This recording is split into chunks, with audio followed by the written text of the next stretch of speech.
우리가 이 땅을 살아가면서 모두의 간절한 바람과 소원이 있다고 한다면 아마 부자가 되는 것일 겁니다. 그래서 부자 되세요. 이러한 또 인사도 한동안 했던 것 같아요. 성경 잠언서에서 우리에게 말씀하는 것처럼 가난하게도 맛이 없고 하면 모두가 열광하며 아멘합니다. 그런데 부하게도 하지 마옵시고 하면은 노멘. 그것은 우리의 바람이 좀 경제적으로 여유 있게 그리고 풍족한 가운데 살아가는 것이 우리의 소원이며 꿈입니다. 그러나 부자는 하루아침에 이루어지지 않습니다. 바른 물질에 대한 철학과 또 사상 그리고 좋은 습관, 기회를 포착하는 결단력, 실행력, 판단력 그리고 더 나아가 여기에 행운이 깃들어야지만이 또 우리가 물질의 부함을 경험할 수 있게 됩니다. 사실 성도는 빈손 들고 이 땅에 와 아무런 소유 없이 태어나는 존재랄지라도 우리는 하나님께서 우리에게 허락하신 것을 위임하는 청지기들이다. 그래서 내 것 아니다. 있는 동안에 하나님이 우리에게 허락하시는 것, 하나님을 위해 사용하는 위임받은 청지기다라는 거룩한 마음을 우리들이 가지고 있다고 한다면 겨우 몇 퍼센트 이자율에 우리의 목숨을 걸거나 또 물질 때문에 우리의 양심과 믿음과 생명을 파는 일은 없을 거예요. 하나님의 나라는 이자를 조금 받는 정도가 아니다. 하나님께서 우리에게 하신 놀라운 은혜는 30배, 60배, 100배의 결실을 맺는 그러한 나라다. 그리고 우리는 그의 자녀다라는 것입니다. 오늘 본문의 말씀의 배경을 잠시 설명드리면 예수님이 오셔서 그동안 유대 지도자들이 행하지 못했던 놀라운 권위 있는 말씀과 그리고 메시아적인 그러한 놀라운 기적과 능력을 감당하자 예수님을 추종하는 사람들이 늘어나기 시작합니다.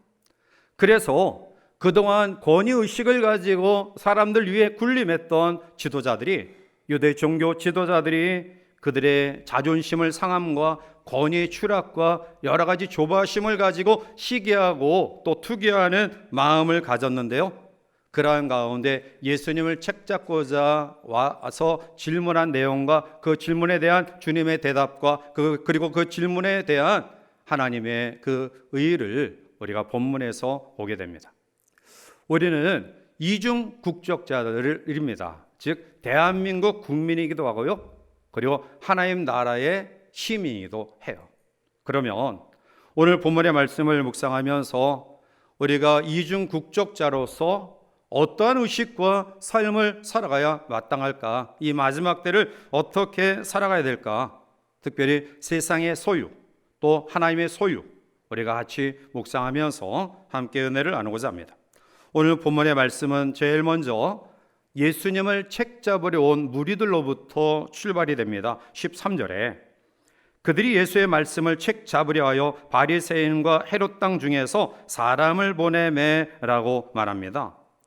예수님이 지혜로운 말씀을 주시고 그리고 이전에 듣지 못했던 메시아적인 선포와 능력을 통해 많은 사람들이 주님을 추종하자 유대 종교 지도자들이 시기하는 마음을 가지고 어떻게 해서든지 허점을 잡으려고 합니다. 그리고 바리새인과 헤롯 땅 중에서 사람을 보냈다라고 이야기합니다.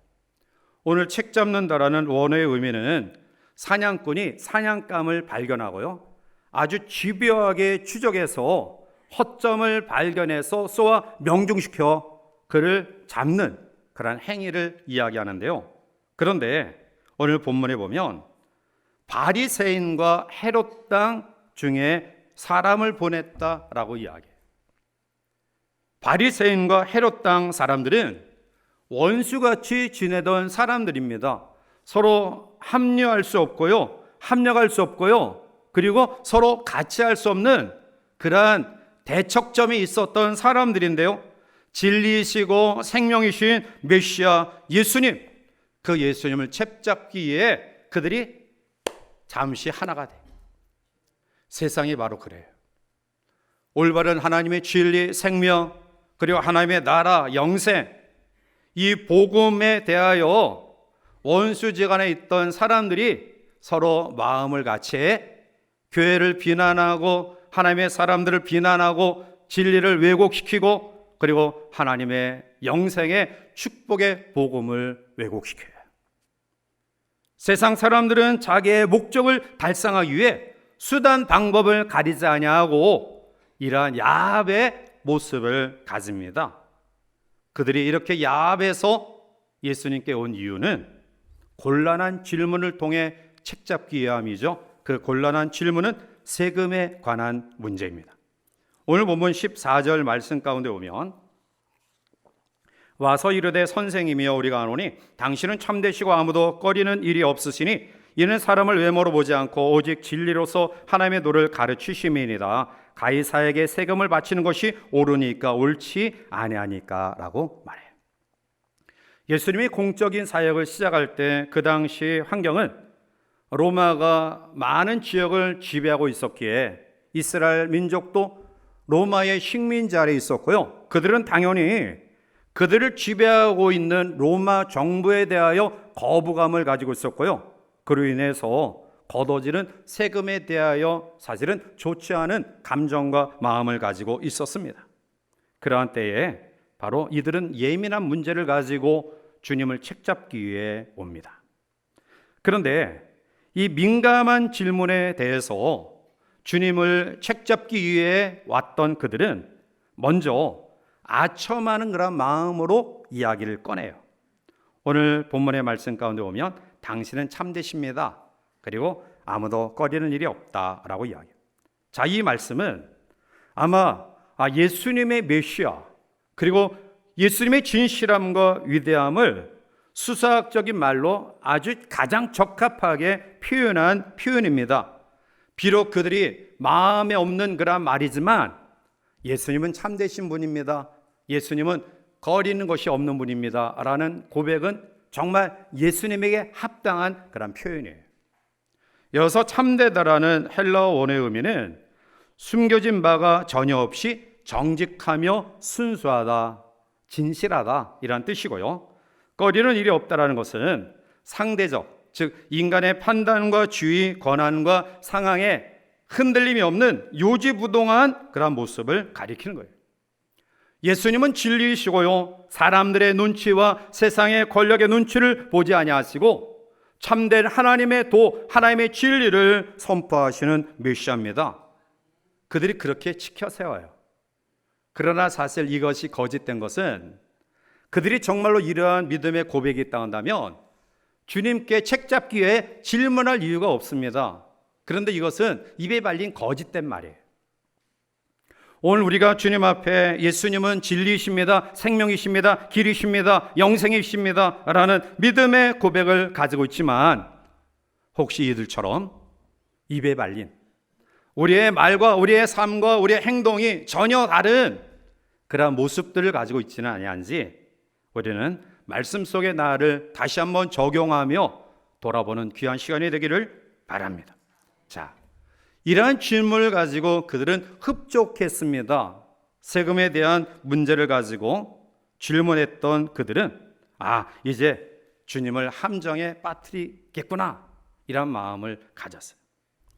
예수님께서 만약 이 질문에 대하여 로마 정권에 대해 두려운 마음을 가지고 정치적인 세선을 해서 로마 황제에게 세를 바쳐라 이 말씀만 하셨다고 한다면 그것은 성경이 이야기하는 가장 근본적인 율법에 어긋나는 이야기예요.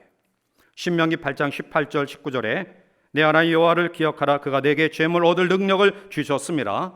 이같이 하심은 내 조상들에게 맹세하신 언약을 오늘과 같이 이루려 하심이니라. 내가 만일 내 하나님 여호와를 잊어버리고 다른 신들을 따라 그들을 섬기며 그들에게 절하면 내가 너희에게 증거하노니 너희가 반드시 멸망할 것이라. 이 말씀은 바로 오늘 로마 정부에 대하여 세를 바쳐라 라는 이 말씀은 결국 로마 황제를 신으로 여긴 상황 속에서 우상 숭배가 되어지는 거죠. 만약 주님이 이 질문에 대하여 세금을 바쳐야 된다라고 한다면 아마 바리새인들을 통한 예수님의 율법과 하나님의 말씀을 왜곡하고 잘못되게 전하고 있다라고 비난할 것이고요. 만약 세를 바치지 말라고 했다고 한다면 아마 로마 정부의 반역 그런 죄인으로 체포되었을 거예요. 그런데 이 진퇴양난의 질문 속에 주님이 어떻게 대답하셨는가? 15절에 우리가 바치리까 말리까 한데 예수께서 그 외식함을 아시고 이르시되 어찌하여 나를 시험하느냐? 데나리온 하나를 가져다가 내게 보이라 하시니 라고 말하죠. 데나리온 하나를 가져왔을 때 이 형상과 이 글이 누구의 것이냐라고 물었고요. 그들은 가이사의 것이니다 라고 대답합니다. 그리고 17절에 오늘 우리들이 같이 묵상하고자 하는 주된 내용을 이야기하죠. 자, 우리 17절을 같이 한번 읽어보실까요? 이에 예수께서 이르시되 하나님의 것은 하나님께 바치라 하시니 그들이 예수께 대하여 매우 놀랍게 여기더라. 아멘. 가이사에게 세금을 바치는 것이 당시 민족주의자들이 생각했던 것처럼 아주 거부될 악행은 아닙니다. 또 동시에 가이사에게 세금을 바친다라는 명목으로 하나님의 일에 대해 열심하지 않은 것도 잘못된 것입니다. 오늘 우리는 이중적 국적을 가진 사람들이에요. 대한민국 국민 그리고 천국 시민. 요즘에는 우리 신천지나 JMS, 정명서 이 이단이 또 우리 한국 대학생들, 젊은 사람들 또 한국 전체를 지금 힘들게 하고 있는데 우리나라는 참 이단이 굉장히 많은 것 같아요. 그 가운데 뭐 통일교, 문선명 그리고 여호와의 증인. 이 여호와의 증인은 국가 체제를 사탄으로 여기는 이단이에요. 그래서 국회에 대한 경례도 안 하고요. 애국가도 부르지 않아요. 그들은 공적인 이 공직 사회를 사탄의 그러한 소굴이다 이렇게 생각해서 절대로 공무원에 나가지 않아요. 수요를 거부해서 귀한 생명들이 죽는 경우도 있고요. 많은 젊은이들을 죄수로 몰아가고 있죠. 그것은 징집을 거부해서 결국은 죄수 아닌 죄수로 만들어가고 있어요. 그런데 성경은 우리에게 분명히 이야기합니다. 이중적 국적을 가진 우리가 이 땅 속에서 국민으로서의 의무를 감당해야 돼요. 납세의 의무, 교육의 의무, 국방의 의무, 그리고 근로의 의무 등 우리가 이러한 의무를 잘 감당할 때 그 국민으로서 나라로부터 여러 가지 보호와 혜택을 받는 거예요. 자, 그런데 오늘 주님은 세금 문제로 시비를 거는 그들에게 가이사의 것은 가이사에게, 하나님의 것은 하나님에게 바치라. 아주 명쾌한 답을 주셔요. 이것은 바로 예수님의 탁월한 정말 신적인 지혜의 그 근본으로 바로 그들을 함정을 통해서 예수님을 책잡으려 했지만 오히려 그들이 함정에 빠지는 결과를 초래해요. 자, 그러면 오늘 하나님께서 오늘 우리에게 가이사의 것은 가이사에게, 하나님의 것은 하나님에게 드리라는 이 말씀의 의미는 무엇일까요? 유대는 BC 63년 이후 로마의 식민지가 되었고요. 그리고 AD 6년까지 로마 황제에게 인두세를 내었습니다. 그리고 인두세는 로마의 화폐인, 로마의 은전인 데나리온만 세금으로 낼 수 있었어요. 그런데 문제는 이 데나리온 은전에 가이사의 형상과 그리고 신성한 아우구스투스의 아들 티베리우스 아우구스투스 황제라는 글씨가 거기에 새겨져 있어요. 그것은 무엇을 의미하냐면 로마 황제를 신적인 존재로 여기는 그 상황 속에서 그것을 드린다라는 것은, 사용한다라는 것은 바로 로마 황제의 통치와 지배 아래 있다라는 것을 이야기하는 거예요. 그러면 오늘 우리는 우리의 심령 속에 하나님의 형상이 심겨진 하나님의 자녀, 하나님의 백성임을 믿습니다. 그러면 하나님의 통치, 하나님의 다스림 속에 거해야 됩니다. 로마서 13장 1절에 보면 각 사람은 위에 있는 권세들에게 복종하라. 권세는 하나님으로부터 나지 않음이 없나니 모든 권세는 다 하나님께서 정하신 바라. 우리는 이 땅에 세워진 위정자들과 지도자들의 권위를 인정하고요, 존중히 여기고요, 또 그들이 잘못된 정치와 이러한 모습들이 있다고 한다면 하나님 앞에 더욱더 애국하는 마음으로 기도해야 될 사명이 있음을 압니다. 자, 그러면 가이사의 것은 가이사에게, 하나님의 것은 하나님에게 드리라는 이 말씀의 의미는 뭘까요? 제일 먼저는 유대인 지도자들의 악함을 드러내는 말씀이에요. 오늘 본문 15절에 우리가 바치리까 말리까 한데 예수께서 그 외식함을 아시고 이르시되라고 이야기해요. 오늘 예수님을 참되신 분이다, 꺼리는 것이 없는 분이다, 정말 그 찬사를 받을 만한 합당한 분이시지만 그러나 그들의 찬사에 울줄내지 않으십니다. 오히려 그들의 이 말이 거짓된 말이라는 것을 간파하셨어요.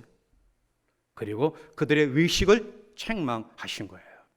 두 번째로 오늘 우리 이 말씀 가운데 예수님이 자신이 메시아임을 증거하는, 확증하는 그러한 말씀임을 보게 돼요. 바리새파 사람들, 헤롯 당은 곤란한 질문을 통해 예수님이 빠져나갈 수 없다, 이제는 이 질문을 통해서 예수님이 함정에 빠졌다라고 미리 상상하면서 비웃고 아마 기쁜 마음을 가졌을 거예요. 우리들의 목적이 이제 이루어졌다, 이제 모든 시선과 안심이 예수에게서 멀어질 것이다. 그런데 주님은 유대 지도자들의 이 책 잡으려는 함정을 파놓고 이야기하는 부분을 아주 명쾌하게, 시원하게 그 문제를 해결하신 거예요. 하나님의 지혜, 메시아 되신 지혜로 아무리 야합꾼들이 야합하고 진리를 왜곡하고 하나님의 사람 메시아 주님을 책 잡으려 해도 어쩔 수 없는 그런 상황을 하나님의 지혜로 말씀한 거예요. 세 번째로 더 중요한 것은 바로 하나님의 것은 하나님께 바쳐야 된다라는 사실을 이야기하죠. 17절 말씀 가운데 이에 예수께서 이르시되 가이사의 것은 가이사에게, 하나님의 것은 하나님께 바치라 하시니 그들이 예수께 대하여 매우 놀랍게 여기더라 라는 말씀이에요. 즉 우리가 이 땅에 이중적 국적을 가진 사람으로, 대한민국의 국민으로 우리가 해야 될 의무를 감당하듯이 하나님의 나라의 하나님의 백성으로 하나님이 원하시는 하나님의 백성된, 하나님의 자녀된 의무를 우리들이 감당해야 된다. 성경은 대표적으로 몇 가지를 이야기해요. 우리가 주보에도 나와 있지만 제일 첫 번째는 주일 성수예요. 사람들은 일요일, 공휴일 이렇게 표현하지만 우리는 주일이라고 표현하잖아요. 주일은 주의 날이라는 의미입니다. 우리가 너무 힘들게 우리의 육신에 또 쉼을 얻는 정도로, 또 아니면은 우리의 쾌락과 또 안락을 위해 사용하는 날로 우리가 이 날을 보내서는 안 돼요. 주님께 예배드리고 주의 말씀 속에 함께 사랑과 아름다운 교제를 나누고 또 우리에게 주신 은혜를 나누며 베풀며 또 어려운 사람들을 구제하고 또 기도하고 격려하고 위로하는 이 날이 바로 주일이다. 이 날은 내 날이 아니라, 내 것이 아니라 하나님의 것이에요. 두 번째는 소득의 10분의 1입니다. 성경은 소득의 11조가 하나님의 것이라고 명명백백하게 우리에게 말씀합니다.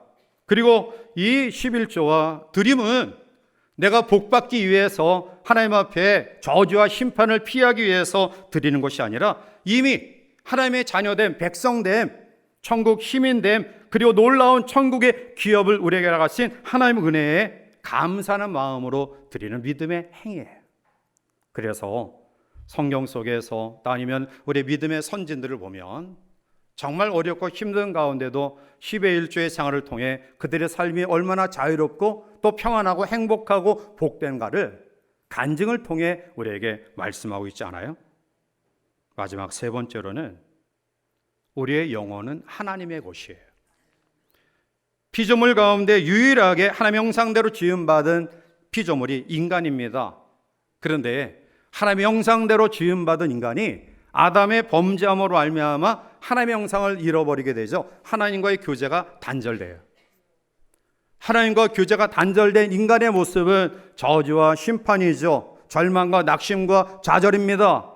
이 땅에 소망이 없습니다. 그런데 이러한 좌절과 절망과 그리고 삶의 모든 의미가 없는 인류를 위해 예수 그리스도가 이 땅에 오셔서 십자가에 달려 돌아가심과 부활하심으로 형상을 회복해 하신 줄 믿으시기 바랍니다. 그래서 우리는 하나님과 교제할 수 있는 관계가 이어지는 하나님의 자녀가 된 거예요.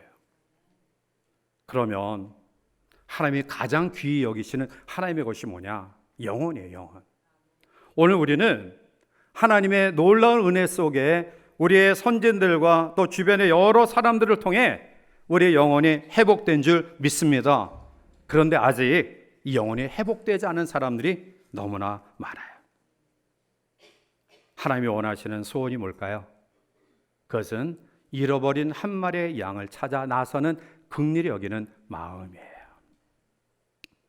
우리가 하나님 앞에 예배하는 것이 단지 내가 은혜 받고 정말 상처받은 나의 마음을 위로받는 정도로 머물러서는 안 돼요. 우리가 하나님 앞에 예배하는 이유가 내게 주신 이 은혜에 감격해하는 마음으로 이 은혜가 흘러 넘치는 삶까지 나아가야 돼요. 우리가 하나님 앞에 찬양하는, 하나님께 이 교제하는 의미가 우리가 힘들어서 교회 안에서 서로 교제해서 하나님 앞에 찬양해서 기쁨을 회복하는 정도로 머물러서는 안 된다는 것입니다. 이것이 흘러가야 돼요.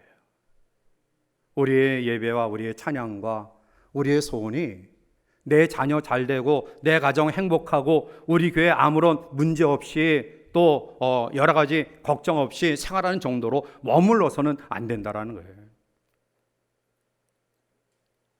하나님의 것 가운데 가장 귀중한 것은 영혼이다. 우리는 그 영혼을 회복한 사람들이에요.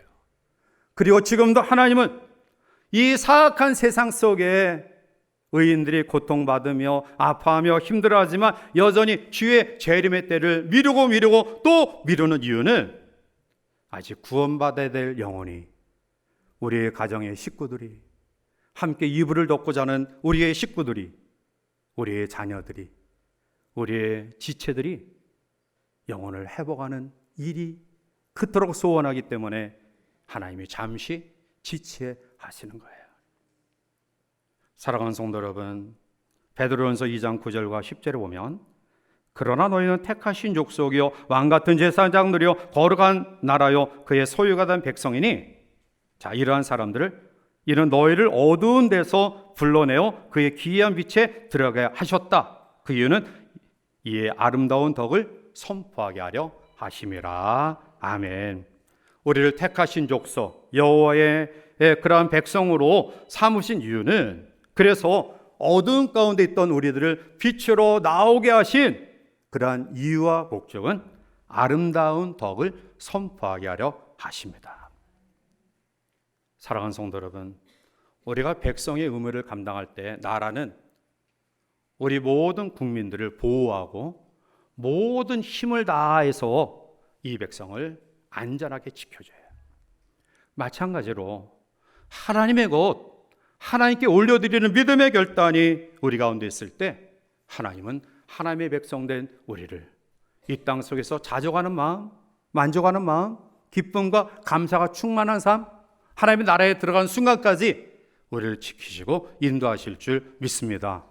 따라서 우리 성도들, 여러분들의 직장과 또 사업과 삶 속에서 정직하게 나라의 국민의 의무를 잘 감당하시길 바라고요. 더 나아가 우리는 하나님께 속한 하나님의 백성임을 기억하고 하나님의 소유됨을 기억하고 하나님의 것, 하나님께 올려드리는 믿음의 결단을 통해 하나님 이 한 주간도 우리 성도들의 생업과 삶과 가정과 우리의 모든 삶을 지키시고 인도하시는 놀라운 승리의 은혜가 우리 가운데 충만하기를 주님의 이름으로 간절히 축원해 드립니다. 기도하시겠습니다. 지금도 살아계셔서 우리의 생사복을 주관하시는 거룩하신 하나님, 코로나19 재난 이후에 여전히 계속되어지는 아픔과 힘듦은 우리의 삶을 더욱더 어렵게 하고 있습니다. 설상가상으로 정치, 경제, 사회, 종교, 문화 모든 분야가, 국내의 정세가 너무나 힘든 여정들로 가득 차 있습니다. 이러한 속에서 대한민국의 국민으로 우리의 역할을 있는 처소에서 믿음의 성도들 잘 감당하게 하시고, 더 나아가 하나님의 백성으로 하나님의 소유됨을 하나님께 올려드리는 믿음의 결단을 통해 주께서 허락하시는 놀라운 은혜와 축복된 속에 우리의 역할을 잘 감당할 수 있는 하나님의 사람들 될 수 있도록 도와 주시옵소서. 나를 통해, 우리의 교회를 통해, 이 민족을 통해 세계 열방을 품고 나가는 선교 대국으로의 사명을 감당하기 원합니다. 주여, 이 한 주간도 이러한 믿음으로 승리하는 주의 백성들에게 역사하여 주시옵소서. 예수님의 이름으로 감사하며 간절히 기도하옵나이다. 아멘.